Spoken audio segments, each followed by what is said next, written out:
So after 9 days, still no further drop. I'm expecting one tomorrow, day number 10 tomorrow.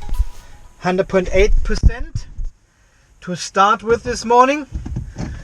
Welcome to another day and a new video on Unplugged EV Australia. 56 kilometers this morning on the GOM after our hypermiling yesterday. So always it pays off if you drive carefully with the car, if you let it coast, if you if you drive efficient with the car, of course.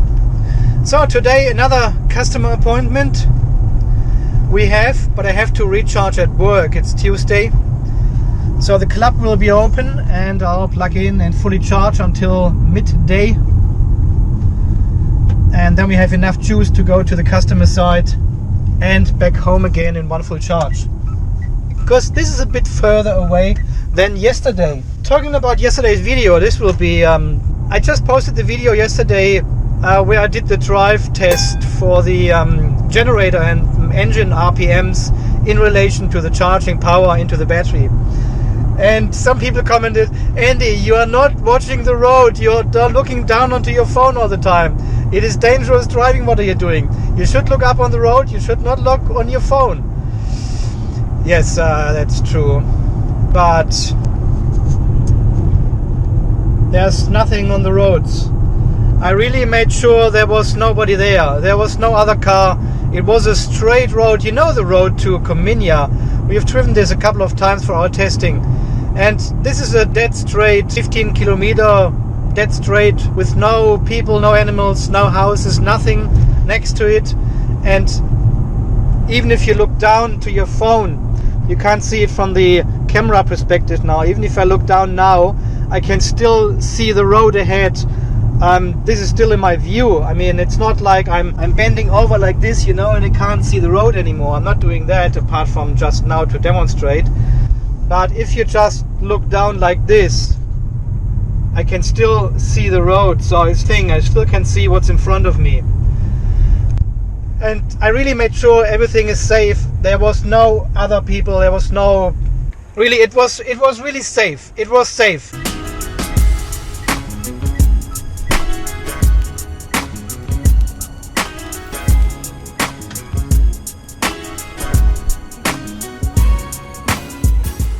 What's going on this morning? Look at all these cars. Hey, with a Tesla I would drive now, but not with a PHEV brick. I've got time. Just wait a couple of seconds longer and make it safe, you know. See, there's nobody behind me anymore on this lane. I can take it easy.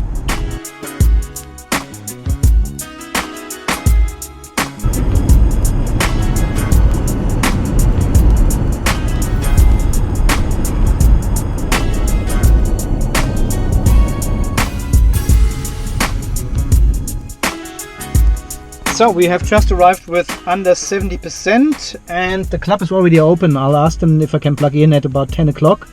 And then we fully charge the car to have enough juice for our journey this afternoon. I'll probably come over at 10 and plug in, if that's alright? Yep. Yeah? No problem. You're here until 1? Alright, see you later, thanks. Okay, So good to have this place here where I can charge.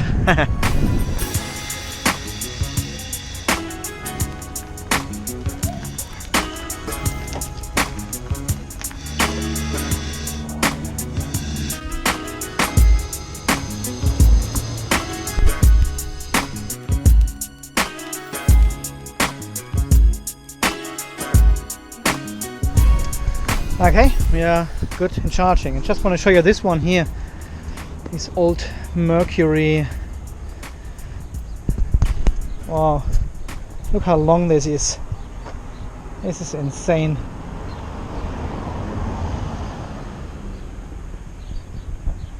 Commuter. What a spaceship.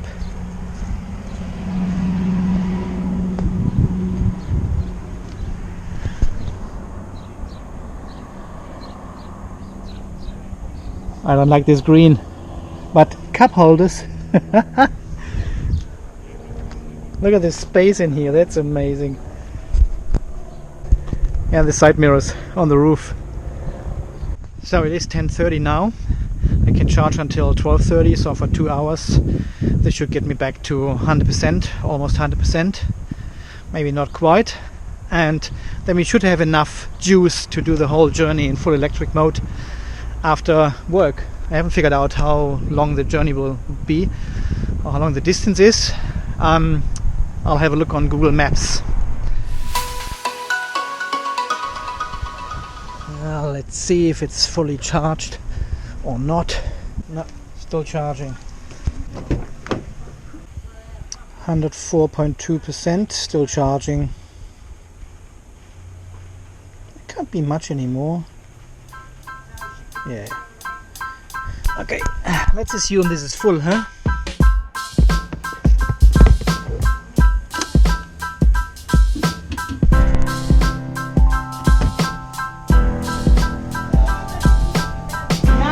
See you next time. Hey, don't look when I'm getting changed. Guess what just happened? I just turned on the car, go, and started the dog. Guess what just happened? Nothing. Still on 37.8, but tomorrow, I promise you, tomorrow it will. State of charge 98.1. It has gone down to 4% or something while resting. Okay, I didn't look up the distance where we have to go. Damn it. So here we go, 41 kilometers. Oh, still a lot of kilometers to drive, but this should be fine. We've done 45 yesterday. See, it's always good to check. Always put your destination into your navigator, and so you've got an overview how you have to drive to make it in full electric. Parking a little bit close here. 21 degrees. 49 kilometers here on the GOM prediction, and the dog says 37 only, so 12 kilometers difference and 41 to travel.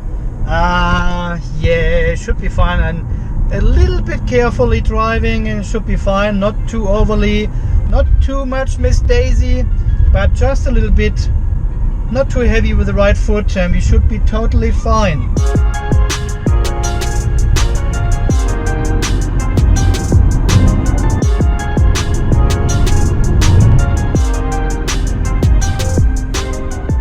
Okay, quick decision made here at the roundabout. I'm driving highway this evening, not the slow route, because we've got construction work anyway here on the highway, so it's 80 kilometers.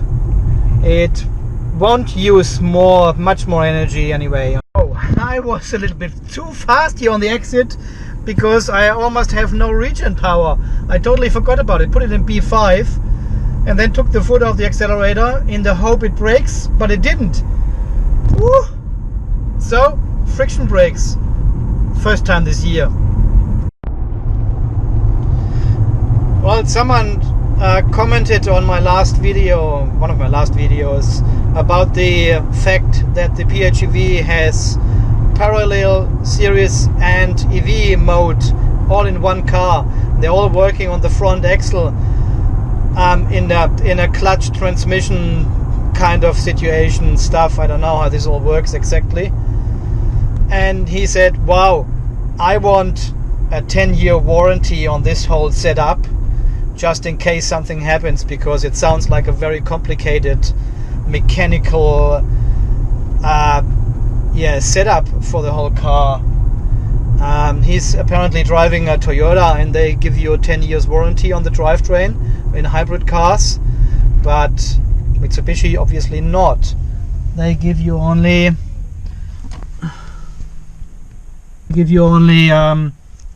5 years here in Australia, only 5 years in Australia, and 7 years or so in other countries. I don't know.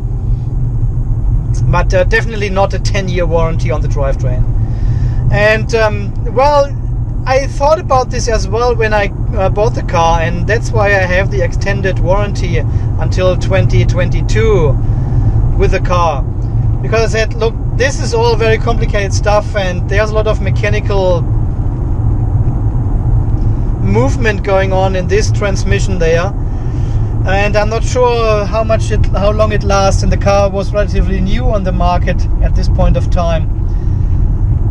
But so far, no problem at all with it. So hopefully this stays the way. But yeah, I agree, a 10-year warranty or an extended warranty from Mitsubishi on this drivetrain, that would be really good. Oh, the sun. Just to reassure customers everything is fine.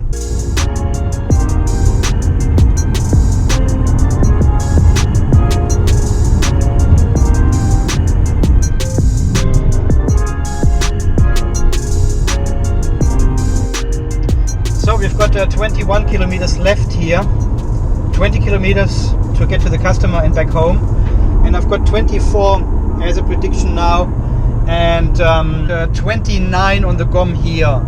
So we are totally safe. I drove a little bit conservative, a little bit carefully, and yeah, so I already made it to the customer and back home in full EV driving as expected and predicted. But I needed to charge at work, of course, because yeah, there would be not enough range in the battery to do this whole so it's good if you can recharge at work. It extends your EV range a lot and you're using less fuel, and this is the main goal with the PHEV, using less fuel. You're not using no fuel, but you're using less fuel. And so we are now at the customer's place, 14 kilometers from here to home, and we've got 19 kilometers left here on the dog's GOM, prediction of the dog, so we should be fine. Okay, so back in the car. It took a little bit longer. Problem with the DSL modem, NBN modem. I do a resume because I just want to see how far we came with this second charge here. So we've got another trip card then. Here we go. 0.1 ampere hour lost while being at the customer. So I cannot wash the car anymore. I cannot be at customer side. I don't know what's going on here. Let's have a quick look here at the battery conditions. 9 days and 9 days and around 420 kilometers. 9 days, 420 kilometers until the next drop. Very precise, between 8 and 10, sometimes 11 days, but around this time my battery drops down, and again Mitsubishi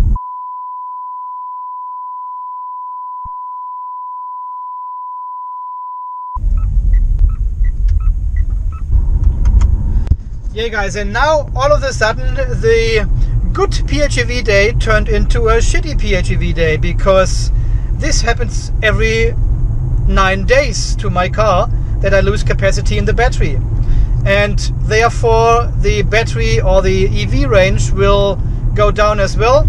The engine will kick in earlier, I use more fuel, I produce more emissions. This is not the purpose of this car, definitely not. There's nothing to fix, because this is all as per design. This is how we did it on purpose. We want the battery to go down. And the reason for this is, I don't know actually, because I don't know. I don't understand this on purpose design. Even if you do the procedures now at home and everything, it's still so annoying. It's still a wrong design. It is a bad design.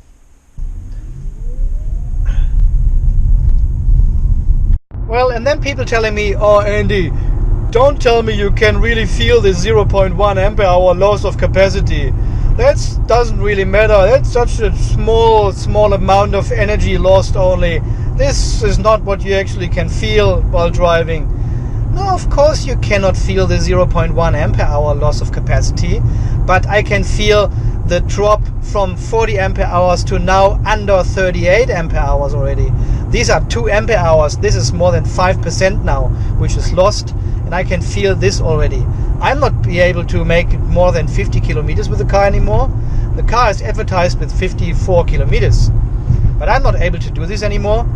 It was possible with 40 ampere hours, but not with this degradation now. So you can feel it over time. Of course, one small drop doesn't make a difference, but many small drops do. I mean, honestly, have you heard about any other plug-in hybrid car like the Hyundai or the Kia? Have you heard of any of these cars losing 20% of their EV range after a year? Have you heard about this? I haven't. I looked in the forums. I could not find anything about this. Okay, they don't have the app. They can't control what is going on in the car like we can with the PHEV Watchdog. But still, 20% EV range loss would be surely somehow be noticed by drivers. And there's nothing. So, it is a PHEV only design at the moment, an Outlander PHEV design apparently, which is happening here due to this software problem. Again, it is 100% software problem. The battery is totally fine. The battery in this car is brand new, has been manufactured last year October, so less than a year ago, and is in the car since January this year for less than 8 months now. And still we are experiencing this linear degradation, which is totally artificial, made by the BMU, by the BMS system, downgrading the battery, protecting the battery from a potential warranty claim users may do in the future.